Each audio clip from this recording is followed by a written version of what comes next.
Assalamualaikum warahmatullahi wabarakatuh dan selamat sejahtera. Kami daripada kumpulan 2 akan membentangkan tugasan makroekonomi yang bertajuk struktur pasaran.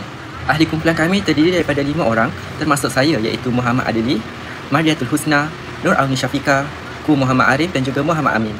Seterusnya, saya akan membentangkan bahagian pengenalan bagi struktur pasaran ekonomi.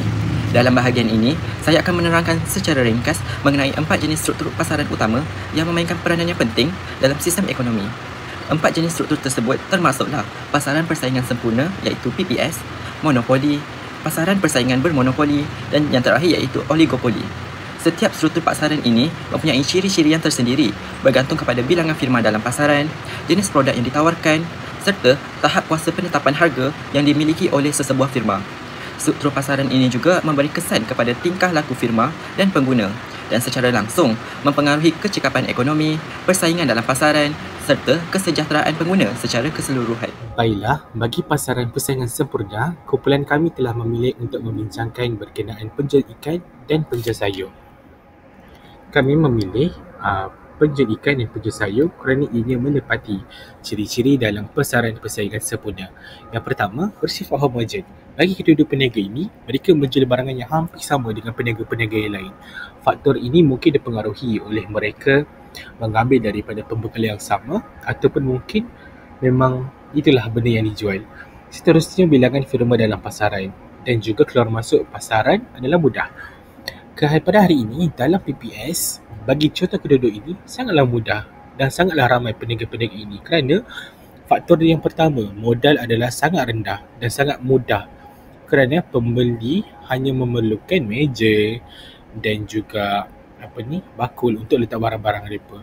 And even kalau mereka nak keluar sekalipun, mudah. Mereka boleh jual balik barangan modal tersebut atau mereka bersimpan untuk berniaga nanti pula.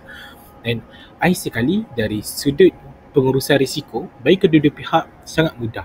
Kalaulah peniaga ikan dan peniaga sayur ni melihat pada suatu saat tiba-tiba macam tak dapat sambutan banyak, mereka boleh je keluar daripada pasaran tersebut atau mereka boleh proses untuk menjual. Dan sekali maklumat yang sempurna. Untuk PPS, untuk mendapatkan maklumat ini sangat mudah kerana para pembeli boleh melihat harga itu dengan secara direct jika mereka pergi ke pasar, sebab peniaga akan letak harga, so mereka boleh buat comparison sebelum membuat pembelian. Maka akhir sekali dari sudut peraturan anti persaingan, terdapat 3 perkara lah saya rumuskan terus. Yang pertama, harga bertatutan melalui persaingan, kualiti produk lebih terjamin dan peraturan lindungi pengguna dan peniaga kecil. Di mana peraturan anti persaingan ini sangat membantu lagi-lagi sekali dalam PPS sebab dia mengelakkan daripada mana-mana peniaga ini meletakkan harga yang terlalu tinggi hingga menyebabkan para pengguna terjejas. Itu sahaja daripada saya. Assalamualaikum dan salam sejahtera. Hari ini saya akan menerangkan tentang pasaran monopoli dengan memberikan contoh 2 firma utama di Malaysia iaitu Indah Water Sdn Berhad dan juga Tenaga Nasional Berhad. Kedua-dua syarikat ini mewakili contoh yang klasik firma monopoli kerana mereka masing-masing menguasai keseluruhan pasaran dalam sektor perkhidmatan yang mereka sediakan. Seterusnya, ciri-ciri firma monopoli berdasarkan Indah Water dan juga Tenaga Nasional. Yang pertama, dari segi bilangan firma, hanya satu firma sahaja yang boleh beroperasi dalam pasaran ini. Hal ini kerana firma baru sukar untuk masuk disebabkan halangan kos permulaan yang tinggi, lesen yang ketat dan keperluan teknologi yang mahal. Yang kedua adalah strategi penetapan harga. Disebabkan ketiadaan pesaing, mereka bebas untuk menetapkan kadar caj kepada pengguna. Namun, dalam kes TMB dan juga Indah Water, kerajaan telah bercampur tangan dan mengawal harga agar tidak membebankan rakyat. Yang ketiga adalah kuasa pasaran, iaitu firma ini dapat mengawal sepenuhnya bekalan produk atau perkhidmatan. Pengguna tidak mempunyai pilihan terhadap alternatif yang lain. Di sini ada contoh-contoh ciri yang lain, iaitu kesan ke atas kebajikan pengguna, diskriminasi harga, kawalan kerajaan dan juga penawaran produk atau keunikan perkhidmatan. Akhir sekali, firma monopoli seperti Indah Water dan Tenaga Nasional Berhad terhadap pengguna dan kecekapan pasaran. Dari sudut pengguna, monopoli seperti alternatif pengguna tidak boleh memilih pembekal lain sekaligus terpaksa membayar harga yang lebih tinggi. Lebih membimbangkan lagi, kualiti perkhidmatan mungkin tidak konsisten kerana ketiadaan tekanan persaingan untuk menambah baik mutu servis pasaran. Dari aspek kecekapan pasaran, firma monopoli lazimnya menghadapi kekurangan kecekapan pengeluaran dan kurang insentif untuk melakukan penyelidikan dan pembangunan R&D kerana tiada pesaing yang terdekat dan tidak wujud untuk mencabar kedudukan mereka. Namun begitu, tidak semua implikasi bersifat negatif. Dalam konteks IWK, iaitu Indah Water dan TMB, bekalan asas seperti air, kumbahan dan elektrik dapat disalurkan secara stabil dan meluas kepada seluruh rakyat. Ianya termasuk kawasan luar bandar yang mungkin tidak menguntungkan firma swasta itu sendiri. Kesimpulannya, walaupun monopoli memberi jaminan bekalan, pengawasan kerajaan juga amat penting bagi memastikan hak pengguna dan kecekapan pasaran sentiasa terpelihara pada masa akan datang. Assalamualaikum dan selamat sejahtera. Saya akan membentangkan tentang pasaran persaingan bermonopoli dengan rujuk kepada dua firma, iaitu T-Lab dan Apple IDC. Pasaran ini mempunyai banyak firma yang menawarkan produk yang berbeza, tetapi masih mempunyai fungsi yang hampir sama. Perbezaan ini boleh dilihat dari segi ciri atau gaya, mereka bentuk, teknologi atau jenama. Ciri yang pertama adalah perbezaan produk. Setiap firma menawarkan produk yang berbeza dari segi data bentuk, rasa, teknologi atau pengalaman pengguna. Sebagai contoh, T-Lab menawarkan pelbagai variasi prices seperti macam soy dan luar juga, serta pembungkusan yang menarik. Manakala Apple menawarkan produk unik dengan teknologi eksklusif seperti Face ID, chip and series dan sistem iOS. Ciri yang kedua ialah jumlah firma yang banyak. Terdapat ramai pemain dalam industri ini walaupun setiap satu memiliki keistimewaan tersendiri. Sebagai contoh, T-Lab bersaing dengan Gongcha, Chatime, Hublot dan Daboba, manakala Apple bersaing dengan Samsung, Xiaomi dan Huawei. Ciri yang ketiga ialah persaingan melalui penjenamaan dan pengiklanan. T-Lab aktif di media sosial dengan menggunakan strategi pemasaran tempatan dan kolaborasi dengan selebriti tempatan. Manakala Apple fokus kepada penjenamaan eksklusif dan imej premium serta kempen iklan global seperti Think Different dan Privacy That's iPhone. Ciri yang keempat ialah persaingan bukan harga. Firma bersaing dengan cara lain selain menurunkan harga. Sebagai contoh, T-Lab menambah nilai melalui inovasi produk dan aplikasi mudah alih, dan Apple menekankan integrasi produk, sistem sokongan dan jangka hayat nanti. Struktur ini memberikan banyak pilihan dan kepelbagaian produk serta kualiti yang lebih baik kerana firma bersaing melalui inovasi dan penjelamaan. Namun begitu, pengguna mungkin perlu membayar harga yang lebih tinggi kerana firma mempunyai kuasa harga. Dari sudut kecekapan pasaran ini kurang cekap kerana firma tidak menghasilkan output pada kos minimum dan harga yang lebih tinggi daripada kos marginal. Tetapi dalam jangka panjang, inovasi dan kualiti memberi nilai tambah kepada pengguna.